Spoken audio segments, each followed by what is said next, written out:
Are you a worrier? Mahilig po ba tayo mag-alala, mga problema?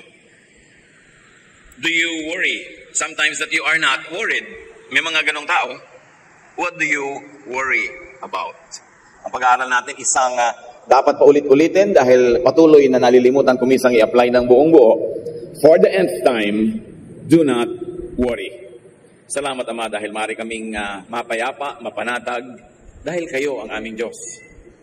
Sa sandaling ito, payapain niyo po kami, turuan, at palakasin niyo aming katawan, isip, para lalo naming maunawa ang mensahe ninyo. Father, we ask you to be our speaker, be our preacher. We want to hear only your voice.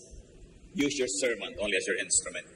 At nawa sa paalala niyo, pagtuturo, Panginoon, mahango ang marami sa amin sa mga di naman kailangang mga pag-alala. Maturuan kami upang ano ang dapat namin gawin para mabawasan o mawala ang mga pag-iisip ng mga nakakatakot, nakakalungkot, at nawa ang inyong pag-ibig maghari sa aming buhay. Sit on your throne of power, dispense blessing to your people, lift up only your name. We ask you, Father, to speak to your people in power, in majesty, to the point that we can get healed, empowered. Father, we thank you. We honor you in the name of your Son, Jesus. May mga tao ko minsan, sinasabi, alam niyo po, nag-aalala ako. Bakit? Kasi po hindi ako nag-aalala. Di ba nakaka-worry that I am not even worrying about anything? So hindi na nga nagwa-worry. Pinagwo-worry pa ang hindi niya pag-aalala. Maraming turo ang Panginoon tungkol dito at isa na yung lagi nating gustong sariwain from Matthew chapter 6, 25 to 26. I tell you not to worry about your life. Don't worry about having something to eat, drink, or wear. Isn't life more than food or clothing? Look at the birds in the sky. They don't plant or harvest. They don't even store grains in barns. Yet your Father in heaven takes care of them. Aren't you worth more than birds? Sa simula pa lang, paulit-ulit nating sinasariwa ang ganitong mga turo ng Panginoon dahil talagang laging kailangan ng tao. Sabi niya, di ba sinabi ko na sa kainyong huwag kayong maging masyadong mapag-isip, masyadong mamroblema, masyadong mag-alala? Huwag kayong mag-alala tungkol sa inyong kakainin o inumin o isusuot dahil higit naman dyan ang kahulugan ng buhay. Hindi kayo binigyan ng buhay para lang kumain at uminom at magbihis at hindi lang yan dapat ang concern ng buhay. Masdan nyo ang mga ibon sa himpapawirin, hindi sila nagtatanim, hindi sila nag-aani, wala silang agriculture, pero pinapakain sila ng Ama sa Langit. May paraan para sila mapakain. Hindi naman sila nag-iipon ng mga grains, ng mga seeds, ng mga pagkain nila, pero tulad nyo rin na maalalahanin, sila'y buhay kahit hindi sila laging nag-aalala. Higit naman sa ibon ang halaga ninyo sa Ama. So Jesus addresses a most common concern, which is worry about basic needs. Of course, this kind of worry involves a major sector of society, but especially the underprivileged, those who don't have enough income, the poor, for instance. Pero hindi lang naman sa mga maralita ang pag-aalala, because there are people who still worry, though they are rich. Marami na silang kakainin at buong buhay man na ipag-impok na, marami silang damit, marami silang iinumin, pero nag-aalala pa rin. Some people, in fact, whom God bless with wealth, power, and fame could even be worse warriors. Mas malala pa kung minsan mag-alala yung mga taong mapera, may kapangyarihan, kilala, president.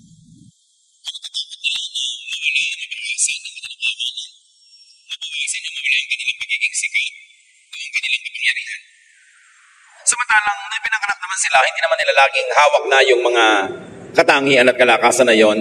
Para bang hindi na sila mabubuhay pag wala yun o pag nawala o nabawasan. Napatunayan na nila kung paano naging mabuti ang Diyos sa kanila at itutuloy na lang nila o maintain o kaya ay dahan-dahan nilang bibitawan dahil hindi naman habang panahon ikaw ang may hawak sa corona, hindi ikaw ang may hawak sa tropeo, hindi ikaw ang may hawak sa starring roles kung artista ka, hindi laging ikaw ang chief executive, hindi laging ikaw ang bida. Pero merong, pag nakatikim na noon ay ayaw na nilang bitawan, nagkakaroon tuloy sila ng mga mabibigat na dalahin sa buhay. Ayaw man lang luwag-luwagan ang kapit para makarelax sila. At sabi ng Panginoon sa ganitong uri ng mga pag-alala, don't worry about life. Don't worry about basic needs. Very clearly, the Lord is trying to emphasize that life is a gift to be enjoyed, not a problem to be solved. That it should not be worried about. It should be enjoyed to the fullest. Sabi niya sa John 10:10, I came that you might have life and have it abundantly. Have it to the fullest. Life is meant to be lived fully, not to be problematized. Pero pag sinabing, don't worry about your basic needs, dapat linawin natin na hindi naman ibig sabihin na don't work for your needs. Yung iba kasi pagka sinabi nila, I live by faith. I don't worry. I believe in God. Ang ibig sabihin nila, they don't work. Wala silang ginagawang paghahanda o pagpaplano sa buhay dahil sasabihin nila, I live by faith. Para yatang maling application niya ng faith because the Bible is clear, faith, if it has no works, is dead. True faith works. At kung tayo may pagkakilala sa Diyos, may pananalig sa Kanya, susunod tayo sa Kanya. At ang utos ng Diyos, 6 days you shall labor, and on the 7th you will rest. Ang sinuutos ng Panginoon, plant so that you will harvest. What you plant is what you will harvest. Work so that you will have food. So that when you say, I live in faith, I live by faith, hindi ibig sabihin na, kesera-sera, kahit ano na lang mangyari. Wala akong plano, bahala na lang na kung ano man na mangyari. Hindi ganun. Kundi, I live by faith, I live in faith, therefore, I do what God, whom I believe in, tells me to do. I work, I'm a good person, I am productive, and because of that, I'm expecting a harvest in life, I will not worry. Pero pag wala kang ginagawa kahit ano, dapat ka mag-worry. Because what you plant is what you will harvest. Kung anong tanim mo, aanihin mo. So pwede lang matanggal yung pag-aalala kung nagtatanim ka. Nagtanim ka kahapon, nagtatanim ka ngayon, pues huwag ka mag-alala bukas. Kasi may tanim ka. At kung may iba't iba kang tanim, para kung ibang tanim mo hindi nag-click, may ibang tutubo, may ibang magkakaroon ka ng kapakinabangan, then you can lessen or eliminate worry in your life. Pero sabi ni Lord, it's very interesting, life is more than food and drink. Malalim. Hindi lang sinasabi niya na huwag lang kayong laging mag-alala tungkol sa kakainin. Hindi naman puro pagkain lang ang buhay. Anong ibig niya sabihin? May ibang halaga ang buhay. May matataas na kahulugan ng buhay na kung lagi lang pagkain ang iniisip nyo, lagi lang iinumin at isusuot basic needs, hindi kayo magkaka-oras, hindi kayo magkakaroon ng lakas na atupagin yung matataas na mga pagpupunyagi. That when you're always dedicated to the very basic things in life, you will never graduate from it, above it, and you will never reach higher planes of consciousness and existence. Sabi niya, hindi lang kayo dapat sa basic. Dapat makagraduate kayo dyan. Kaya kalaban ng true spirituality ang sobrang karukhaan. Ayaw ng Diyos na tayo maging marukha, maging poor. Kasi pag lagi tayong poor and needy, hindi tayo gagraduate to higher levels of our humanity. Araw-araw, wala kang inaatupag kundi maghanap buhay, isang tuka. Hindi mo na ngayon mapapakain ang iyong espiritu, hindi mo na mapapakain ang iyong personalidad, hindi mo na ma-develop ang iyong mga talent, hindi mo magagawa yung iyong mga pangarap. Kaya sabi niya, hindi lang tungkol sa basic needs ang buhay. Anong kakambal na unsaid sa katuruan na ito? Kung ayaw mong lagi nag-aalala ka sa basic needs mo, kailangan sa tamang panahon, gawin mo ang dapat, magtanim ka, magtrabaho ka, magsikap ka, at nang umani ka sa iyong mga ginagawang ito, at pag umaani ka na noon, makakapunta ka sa mas mataas na uri ng pamumuhay. You will be able to refine your talents. You will be able to fine-tune your calling from God. You'll be able to refine your gifts and do finer things in life. Sabi niya, hindi lang dapat sa pagkukumahog, sa paghahanap buhay, ang tao. Naghahanap buhay ka para ka lang may kabuhay, at pag may buhay ka na, doon mo ngayon makita yung full life, the fuller meaning of life. Meron kasi mga tao, ang tingin nila sa living by faith and living by believing in God is by not doing anything. Hahayaan na lang nilang umulan ng pera, umulan ng gamot, umulan ng kailangan nila sa buhay na hindi naman nangyayari.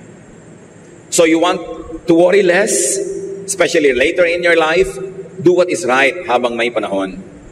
Kaya yan yung sinasabi sa Proverbs 31 na this woman who is very good in making money, she can laugh at the days to come. She is not worried about the future. She is not thinking about what to eat, drink, or wear kasi nagsikap na siya habang maaga at umaani na siya ng bunga ng kanyang labor.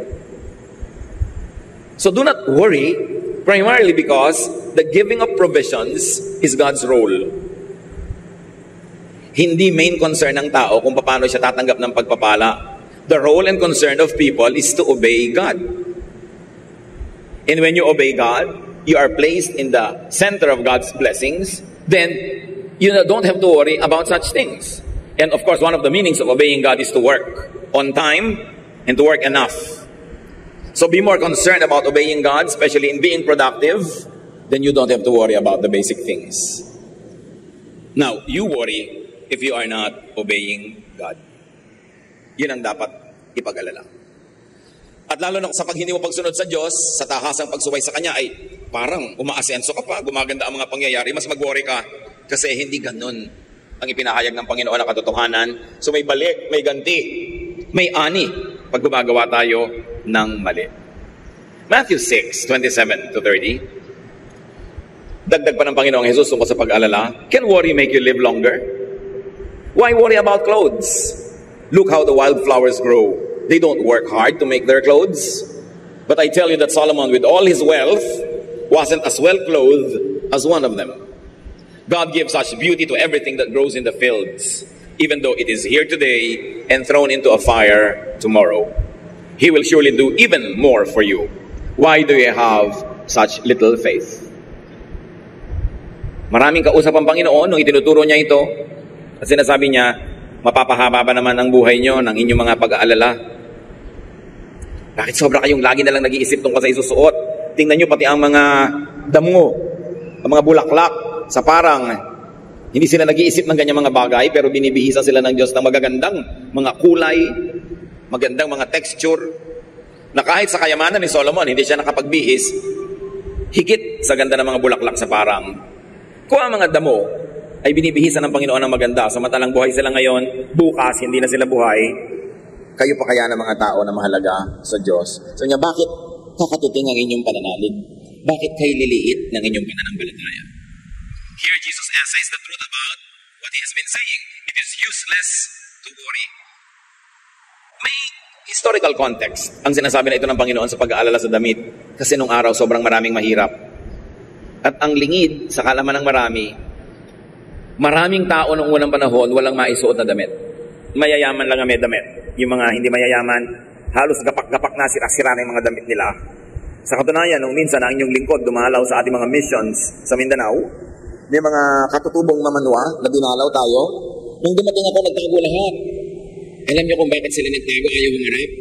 Mga walang damit. Wala silang naisuot na damit. Kaya kung minsan tayo, titingin ka sa cabinet, nag-iisip ka kung anong coordinates ang gagawin mo, anong isusuot mo, ang tagal-tagal mong mamimili, hindi ka mapakali. Think of these people who don't even have anything to wear. And I saw them, they were hiding behind mga poste, mga maliliit na halaman, kasi walang suot. Nung dinalaw ko sa ating relocation village. So hindi malayo na ganoon din ang maraming tao nung panahon ng Jesus. Kaya lagi sila nag-aalala tungkol sa damit. Pero sabi pa rin ni Lord, nevertheless, sabi niya, hindi lang naman kasi dapat yan ang inaalala sa buhay, may iba pa. Dapat gumraduate kayo sa ganyang level ng pangangailangan. Magsikap kayo. Be faithful in obeying God. Work and plan so you go beyond basic needs and you can develop your higher level of humanity. At sabi niya, sa pag-aalala, wala kayong mapapala. Kung gusto ninyong iayos sa inyong buhay, huwag pag-aalala ang gawin nyo. Do something positive. Plan, work. Pero ang pag-aalala, nakatingin ka sa malayo, nakatulala ka, walang magagawang mabuti sa iyo yan. Hindi niyan pahahabain ang iyong buhay, paiiksiin pa. Worrying won't extend your life. At kung sinasabi niya yung about clothes, hindi naman lagi sa mga taong walang maisuot, kundi yung hindi lang alam kung anong gustong isuot o hindi kontento sa kanilang wardrobe. The Lord is saying, do not worry about non-essentials. May suot ka na, tama na yun, huwag ka na masyadong mamroblema kung branded yan o hindi. Ngayon, kung pinagpapala ka ng Panginoon, marami kang pambili ng mga branded things, di gawin mo, pero kung wala, huwag mong problemahin. Yung may damit ka lang, tama na. Hindi ka nakahubad, hindi ka naka-expose sa elements, that should be good enough. Don't worry about non-essentials. Tulad ng sabi niya kay Martha, meron silang fellowship sa bahay nila, Martha. Hindi na maka-attend si Martha ng fellowship, nasa kusina, busy-busy. At pati yung kapatid niyang babaeng nakaupo doon para makinig, pinapapunta niya sa kusina para tumulong sa kanya. Sabi sa kanya ni Lord, alam mo Martha, masyado ka maraming inaalala, pati mga hindi naman kailangan. Anong ibig sabihin ni Lord? Tulad ng sinasabi niya dito sa binabasa natin, mas maraming mahalaga kaysa pagkain. At kung sakasakali na wala tayong kakainin na sobrang luho dahil nakiupo ka rin dito at nakiaral, mas mabuti na yon kaysa ang inisip mo lang yung merienda natin pero hindi ka na naka-attend. At kumisan, yan ang disadvantage sa mga hosts ng mga Bible study, ng mga fellowship. Hindi na sila maka-attend, hindi na sila nabe-bless. Kasi puro yung kusina, puro yung bahay, puro yung linis, puro ayos ang naatupag nila. Yun ang ibig sabihin ni Lord. Maganda yung mga bagay na yan, pero kung makakasagabal sa inyong higher development ng inyong spirituality, then simplify. so that you can focus on more noble things. Don't worry about particulars. Sabi ni Lord kay Martha, our event, our prayer, our Bible study, our worship, our fellowship is more important than an elaborate meal. Let's simplify it. So Matthew 6:27, sabi niya, can worry make you live longer? And the obvious answer is no. It could even shorten your life. Why worry about things that God loves to give? Like basic needs, food and drink, and even beauty.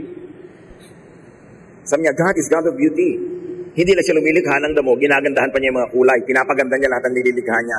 Kayo pa kaya ang hindi pagandahin ng Diyos? God doesn't only give basic things, He even makes things beautiful. And if God would give nourishment and beauty to short-lived plants, why not to you? And then the Lord was very quick to simplify it. Worry means lack of faith. The more faith, therefore, the less worry. Pero gusto nating idiin ang nasabi na natin, faith means work. So kung may faith ka, you work. Therefore, you worry less. Dahil may mabuti kang ginawa, may tanim ka sa buhay. Faith makes people do what they should. Hindi pwedeng faith ka lang sa isip, faith sa salita, pero walang aksyon. There should be productivity. And faith pleases God who gives in proportion to man's faith. Or let's say, to man's work according to that faith. Faith fills the mind with optimism, leaving no space for pessimism. No worries. Hindi como walang problema, kaya walang pag-aalala. Pwedeng may problema, pero bakit mo aalalahanin ang isang bagay na hindi mo naman kayang mabago sa oras na yon? Mabuti pa, huwag ka nalang mag-alala at huwag mong isipin. Isa may makikita ka isang ginang ng OFW, nakatulala. Ba't ka ganyan? Naaalala ko kasi husband ko nasa abroad. Anong nagiging bunga sa'yo ng pag-aalala? Nalulungkot, nade-depress, etc., etc. Pastor, ano pong gagawin ko? Eh di huwag mo munang alalahanin kasi hindi naman nakakabuti sa'yo at hindi rin nakakabuti sa kanya. Tuwing ipapahayag mo sa kanya na naiinip ka, lungkot na lungkot, depressed na depressed, yun din ang nangyayari sa kanya. Naapektuhan din siya. Pareho kayo nagdurusa. Eh hindi naman siya uuwi ngayon. Hindi mo rin siya pinapauwi. So ang gawin nyo, tanggapin nyo muna ang katotohanan nyo ngayon at huwag nyong laging isipin kung ano yung nakakalungkot. Why worry about something that you cannot or will not even change? It is self-defeating. Kaya sabi sa ng isang makata, better by far you should forget and smile than that you should remember and be sad. So kung talagang mahal na mahal mo ang magulang mo, anak mo, asawa mo, kaibigan mo na malayo, mas mamatapisin mo pa na hindi ka muna niya maalala ngayon, na hindi siya malulungkot. Kasi lagi kanyang naalala, tapos nalulungkot siya. Pag nag-aalala ang tao, maraming nangyayari sa kanyang katawan, pati ang sakit, madali siyang tablan. Nababawasan ang kanyang appetite, nababawasan ang resistensya niya sa mikrobyo at sa mga karamdaman. Pero wala naman siyang nagagawa tungkol doon. So alisin sa isip. Huwag gawing problema. Kung hindi ka naman handa ngayon para lutasin yun. Matthew 6:31 to 33. Don't worry and ask yourselves, will we have anything to eat? Will we have anything to drink? Will we have any clothes to wear? Only people who don't know God are always worrying about such things. Your Father in heaven knows that you need all of these. But more than anything else, put God's work first and do what He wants. Then the other things will be yours as well. So it is becoming clearer that Jesus is telling people, do God's will, do what He wants. Don't worry, put your faith to work. And when you obey God, when you do things according to God's way, then you don't have to worry. Because the result of your obedience will be good. At pag ginawa mo yon na inuna mo ang Diyos, inuna mo ang kanyang kaharian o ang kanyang paghahari sa buhay mo, ang paghahari niya sa buhay din ng iba, yung mga ibang hinahangad mo, susunod na lang yon. Bonus na lang, pero hindi yon ang tunay na dahilan kung bakit ka nabubuhay dito sa balat ng lupa. Only people who don't know God worry excessively. Well, yun naman din namang mga nananalig at nananampalataya, nagwo-worry din dahil tao tayo, pero dapat not excessively. Hindi nagtatagal, hindi lumalala ang pag-aalala. Gumagawa ka ng paraan para ibaling ang isip mo sa ibang bagay, or you make yourself busy with positive and productive things. Sabi ni Martin Luther, you cannot stop birds from flying over your head, but you can stop them from nesting in your hair. It applies to temptation. Hindi mo naman maaalis na tumawid sa isip mo ang sari-saring mga tukso.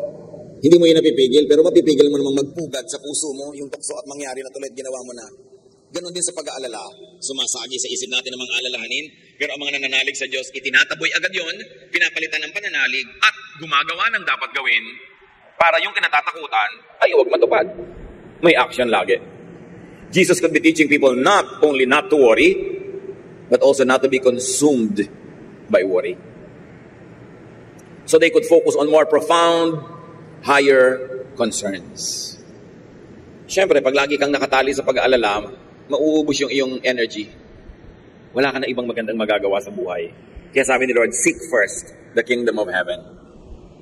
Know God more. Your Father in heaven knows that you need all of this. Kaya pati prayer, mga kapatid, maiksi lang yung request portion. Because the Father knows what we need. Tanong ng iba, kung alam na po na pala ng Diyos, bakit kailangan panghilingin sa dasal? Hindi pinaliwanag ng Diyos. But there are things that He gives through prayer that without prayer He will not give. But there are many things He gives without prayer. Pero para sigurado ka, di panalangin mo kung ano yung kailangan mo. Pero hindi mo kailangang ubusin yung panalangin mo sa iyong mga request. Kasi alam na yun ng Diyos. Bakit ko po sasabihin at ipapanalangin? Para maalala mo na sa Diyos nang gagaling yun. Hindi sa tao lang, hindi sa iyo. Maalala mong grasya lang ng Diyos. Kaya hingin mo, para pag dumating, alam mo kung kanino nang galing at huwag mong malimutan. Kung ganun pala, na alam ng Diyos ang ating mga kailangan, do not pray to inform God.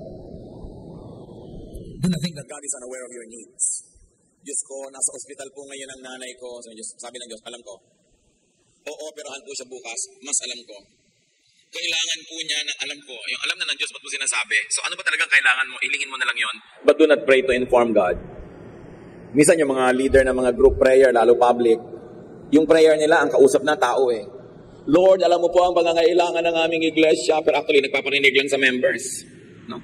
Alam na pala ng Diyos, ba't pinag-uusapan pa? No? So go direct to the point, because sabi, your Father knows what you need before you ask Him. Do not pray to inform God. It's a waste of time. And do not pray to convince God to be good or to be kind. Diyos ko, kaawaan niyo po ang nanay ko. Oo, maawain ako, di ba? Diyos ko, mahabag po kayo. Bakit mo kailangan kumbinsin ng Diyos na maging mabuti? Mabuti naman talaga siya. So yung prayer mo dapat walang ganun mga kaartihan at walang ganun mga unnecessary parts. Kaya humahaba tuloy. Mark 4:38, nung merong storm na halos lumubog na yung sinasakyan nilang maliit na barko, Jesus was in the back of the boat with his head on a pillow and he was asleep. His disciples woke him and said, Teacher, don't you care that we are about to drown? Nakaka-insulto naman yon na parang hindi naman concerned si Jesus. So kung si Jesus payapa, ba't ka nagwo-worry? Di ba mahal niya tayo? Mas mahal nga niya tayo kaysa mahal natin ating sarili. So kung kaya niyang matulog, edi matulog ka rin. Kasi parang sinasabi ni Jesus, kita niyo nang tulog ako, alangan naman lumubog to, no? Bakit kayo hindi matulog? Bakit kayo naman problema? Tapos gigisingin niyo ako dito, pinoproblema niyo yung bagyo na yan. What do you think? Hindi ako concerned, hindi ko alam ang nagaganap, at ginagawa natin sa Diyos madalas yun. Parang hindi siya concerned. May mga bagay na nagaganap dahil may kahulugan. Imbes lagi kang mag-alala, manahimik ka, basahin mo yung kahulugan para hindi masayang yung event. Kasi kung minsan, nangyari na yung event, mahirap, masakit. Hindi mo nakita yung message kasi hindi mo pinag-isipan dahil wala kang ginawa kundi magreklamo, uulitin yung event. Hindi mo pa rin naintindihan kasi reklamo ka pa rin, worry, uulitin. Kaya marami tayong paghihirap, paulit-ulit. Kasi hindi natin natututunan yung lesson. Parang yung mga bumabagsak sa school. Tuturuan, mag-i-exam bagsak. Tuturuan, mag-i-exam bagsak. Di repeat. O uulit na naman, hindi pa rin nalaman yung dapat malaman. Di repeat. Yung ibang kaklase, 4th year na siya, 2nd year pa lang. Kasi hindi niya ipinapasa. Hindi nalalaman yung dapat malaman. Sa buhay, ganun din mga kapatid. Maraming mahirap na nangyayari kasi may lesson dapat matutunan. Pag natutunan mo, move on nga to the next lesson. Pero habang hindi mo yun natututunan, magpapaulit-ulit lang. Kaya may mga taong, bakit po kaya paulit-ulit ang problema ko sa buhay? Siguro paulit-ulit ka rin hindi natututo sa problema mo. Kaya uulit-ulitin, hindi ka pa pwedeng pumasa dahil bagsak pa yung grade mo. Hindi mo pa nalaman. Kaya maganda mga kapatid, kahit mahirap, huwag pag-aalala unahin. Itanong niyo sa sarili, ano ang lesson ng nangyayaring ito? Anong ginawa kong mali na dapat di ko na gawin ulit? O ano ang dapat ginawa kong tama na hindi ko ginawa? O hindi ko ginawa ng buo? Kaya tuloy kulang yung blessing, eto meron akong pinoproblema. Pag sabi mong, Eureka, I found it, I realized it. Titigil na yung lecture ng langit. Kasi natutunan na. So pag puro worry ang inatupag, hindi ka magkakaroon ng tamang pansin na maiuukol sa lesson ng buhay. And about prayer also, do not pray to change God's mind. Focus on knowing God's will and on obeying God instead of convincing God to change His mind. Mas madaling iayon ang kalooban natin sa kalooban ng Diyos kaysa palitan pa natin yung kalooban niya para bumagay sa gusto nating mangyari.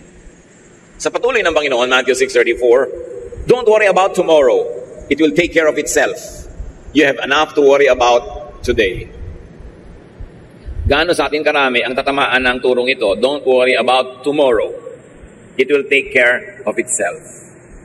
Bakit yan itinuturo ng Panginoon? Because most worries are imagined. Karamihan sa ating inaalala ay bunga lang ng ating imahinasyon, ng ating malilikot ng mga guni-guni. Gaano karami sa ipinag-alala nyo noon ang natupad? Konti. Most of thoughts about the future are only imagined. And they're imagined only based on what you already know. And what you know now is limited. The less one thinks about the future, the less imagination, the less self-manufactured fears, the better for people. Do not fast forward your needs, your wants, your worries. Yun ang sinasabi ni Lord. The blessings for today are enough for the needs of today. You worry because you're thinking about the needs of tomorrow, hindi mo pahawak yung blessings for tomorrow. So hinahati mo ngayon yung blessings na dapat for today's needs, sa today's needs at tomorrow's needs, nagiging kulang tuloy pareho. Do not imagine bad and scary scenarios. Most worries are really based on imagination. Kaya mahalaga yung mind control. Kontrolin mo ang sarili mo. Sabi sa Romans, be changed by the renewing of your mind. Gusto mong mabago ang blood pressure mo, mabago ang kalusugan, mabago ang sitwasyon, baguhin mo yung pag-iisip. Kasi kung paano ka mag-isip, sumusunod ang iyong katawan. And there are scientific evidences that show that the cells of the body obey the brain up to a great point. So pwedeng ang sarili mong isip ang sumira sa iyong katawan, sa iyong kalusugan, dahil sa mga pinag-iisip. Sabi ng Colossians 3:2, think about what is up there, not about what is here on earth. So think about God's solutions, not your worries. Think about God's provisions, not your wants. There is no want or need of yours that is bigger than God's capacity to provide. There is no problem that humans can invent or face bigger than God. So kung mag-i-imagine tayo mga kapatid, mag-iisip din lang sa mga mahilig mag-isip, ba't yun na lang natin isipin ang kadakilaan ng Diyos? Kanyang kabutihan, kanyang kabaitan, para mapayapa tayo. What is counterproductive about worrying about the future? Ano nga ba ang hindi maganda pagka ikay laging nag-iisip ng tungkol sa future? Pag nag-iisip tayo lahat ng problema sa future, yung mind natin, nagpupunta na doon, nauuna, pero naiiwan ang ating katawan, nasa present ang katawan, problema yon. Kasi nagiging aware ka of the problem, pero wala ka naman magawa tungkol doon dahil wala ka pa ron. Kaya siya counterproductive. Kaya may kasabihan, cross the bridge when you get there. Wala ka pa sa bridge, pinaproblema mo na kung paano mo tatawirin. Hindi mo naman nakikita yung bridge. Meron at merong paraan para tawirin yon, pero habang wala ka pa doon, hindi mo pa nakikita yon. So why think about it? It doesn't mean that responsible living entails no planning at all. You plan, so you harvest. Pero meron ka na ngayong general preparation for it. But the detail will come only when you are there. So don't think about the details before you get there. What is important is you are equipped, you have made your preparations, you have saved, just in case, you have planted, may mabubunot ka sa oras ng pangangailangan. Better not think of things that you could not change at the moment. It's a waste of energy, and it's a torture. Do not think of events that you cannot participate in, especially because you are distanced from it by time or by place. You can't change anything in the past because it's already happened. Kaya yung mga taong pinoproblema pa yung past, ayaw pa magpatawad, nagagalit pa tungkol sa past, mababago niyo pa ba yun? Hindi na. Kaya ang prescription sa atin ni Lord, forgive. Babalik-balikan mo. Ito yung binabalikan mo, nagagalit ka. Ito yung babalikan mo, sumataas ang presyon ng dugo mo. Ito yung binabalik-balikan mo, napupuno ka ng muhi, ng galit. Bakit mo binabalikan? Para torture na yung sarili? Mabuti sana kung ito yung babalikan mo, may magagawa ka para baguhin. Pero nanonood ka lang sa nagaganap nung nakaraan dahil hindi ka na pwedeng sumali dahil tapos na yon. Tapos sa mga nangyari na, ikaw yung talunan, ikaw yung kawawa, ikaw yung nasaktan. Bakit mo nireplay ka ng replay? Kailangan ng disiplina ng isip para matanggal ang pag-aalala, matanggal yung mga negative thoughts. At sabi yan sa Philippians 3:13, I forget what is behind and I struggle for what is ahead. Nalulungkot ka tuwing nakikinig ka ng mga tugtog. Bakit puro 70s pa rin ang pinapakinggan mo? 80s. Nalulungkot ka nga eh. Look forward. Or at least look to today. Ba't di ka makinig ng mga pop music para hindi ka malungkot? May nakakasakit ng ulo. Mabuti na sumakit ng ulo kaysa malungkot. Laging iniisip yung past. Lagi tuloy natutulala. You could work and prepare for the future. You could do up to a point to participate in the shaping of the future. But like thinking about yesterday, it is also useless to worry about anything that is not yet happening at present. Bakit ka mag-aalala ng bagay na hindi pa nangyayari? Hindi ka rin makakapunta doon hanggang hindi ka dumadating in real time. Ba't hindi mo nalang atupagin yung nangyayari ngayon dito mismo? Lasapin ang dapat lasapin, enjoy ang dapat ma-enjoy. Kalimutan na yung nakaraan, lalo't pangit. At huwag isipin yung future, lalo't nakakatakot. Live for today. Actually, hindi mo naman alam kung buhay ka pa bukas. Pero nawa, mahaba pa. Pero alam ba natin yon? So, lugi ka naman na yung today mo na ubos ka, iisip about yesterday na tapos na, o ka iisip about tomorrow na hindi pa nangyayari at baka hindi mangyari. Nasayang, nadaya ka dahil yung oras mo ngayon napunta para sa iba. You cannot change anything in the future because it is not yet happening. And besides, as we have said, most of what we imagine never get to happen. And in the light of all these realities, Jesus says, do not worry. Gaano naman kahirap maintindihan na do not worry.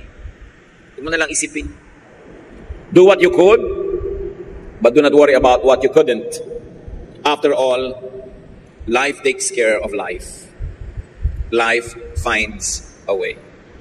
Sabi nga ng isang pelikula, mayroong mga sobrang mag-worry.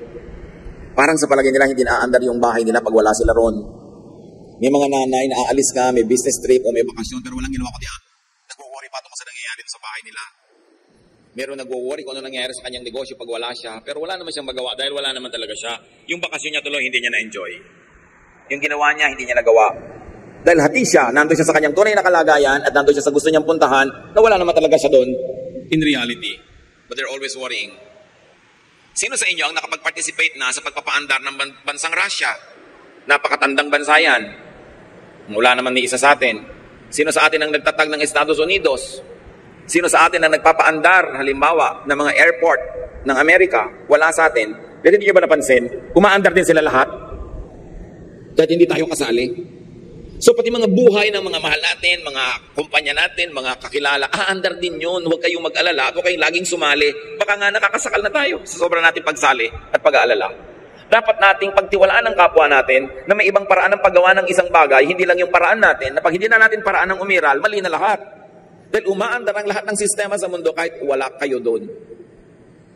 Because life will always find a way. With or without you. And aren't you glad that it can go on without you? You can relax. You can take a break. Sabi sa Ecclesiastes 1:5-7, the sun comes up, the sun goes down, it hurries right back to where it started from. The wind blows south, the wind blows north, round and round it blows over and over again. All rivers empty into the sea, but it never spills over. One by one, the rivers return to their source. Ano yung isang message yan mga kapatid? Umaandar ang planeta kahit di ka kasali. Kahit di ka makialam, kahit hindi mo problemahin. Sa katunayan, yung mga bundok na nakikita natin, mga dagat, mga lupa, matagal na tayong nawala rito, nandiyan pa sila. Tutuloy ang lahat. So, don't overextend the scope of your worries. Let various people and segments who are assigned to their areas take care of their areas para hindi ka overstretched. Para hindi ka stretched. Tomorrow will take care of itself. So, live in the present. Huwag sayangin ang araw na to ng kaiisip sa nakaraan o kai-imagine sa darating pa lang. Because today is all you have. It is all you have to enjoy by yourself, with your loved ones. It is all you have to do what you must do. It's all you could help shape. Kumbaga sa mga cheque, mga kapatid, yesterday is already a spent check. Isang cheque yan na negotiate na, tapos na, baliwala na.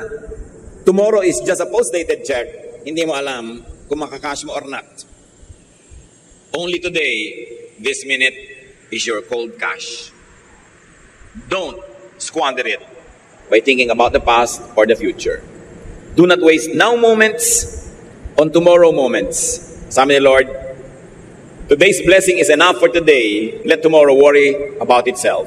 Tomorrow will take care of itself. Ano-ano mga pinag-aalala niyo mga kapatid? Marami yan pwede natin ipa sa Panginoon. Alalahanin nyo lang yung pwede kayong mag-participate para yan ma-improve. Pagka hindi, give it all to the Lord. Entrust it to other people. Smell flowers more lengthily. Look at beautiful sceneries more intensely. Enjoy your now. Stop worrying. God even knows the number of our hairs. God does not allow one sparrow to fall on the ground without His permission. At sabi ni Jesus, you are worth more than many sparrows. God cares for you. God loves you. God has already equipped you to do many good things. Just get busy in faithfully doing good things and let God take care of the rest. Ama namin, turuan nyo kami na maging marunong mapili kung anong dapat gawin at hindi dapat. Na magawa namin yung naka-assign talaga sa amin, yung equipped kami para gawin at dapat namin gawin. At pagkatapos mag-relax na kami about other things that are assigned to other people and especially things that are in your hands, O God. Give us the wisdom to know the difference, when to act and when not to act. When to be concerned and when not to be concerned. It takes wisdom coming from you to know the difference. Do not permit us to be deceived, O God. We want to be free from needless worry, and at the same time, we like to be responsible people. So turuan niyo po kami kung paano titimplahin ito sa aming buhay. Meanwhile, ipaalala niyo sa amin kung kami ay over-worriers. Teach us to relax in your presence. Teach us to be restful. Pagbulay-bulayan natin mga kapatid, ang mga personal na mensahe nito para sa ating buhay. At nawa ang buhay na ibigay ng Panginoon, matamasa natin in its full glory, in its beauty, in its delicious flavor, without having to worry needlessly. Dear God, as your people, sit still and become silent before you. Ipakita nyo sa amin kung anong area of our lives ang sobra kami nagwo-worry. And let your assurance, let your love be our strength. Let's spend some time in silent prayer.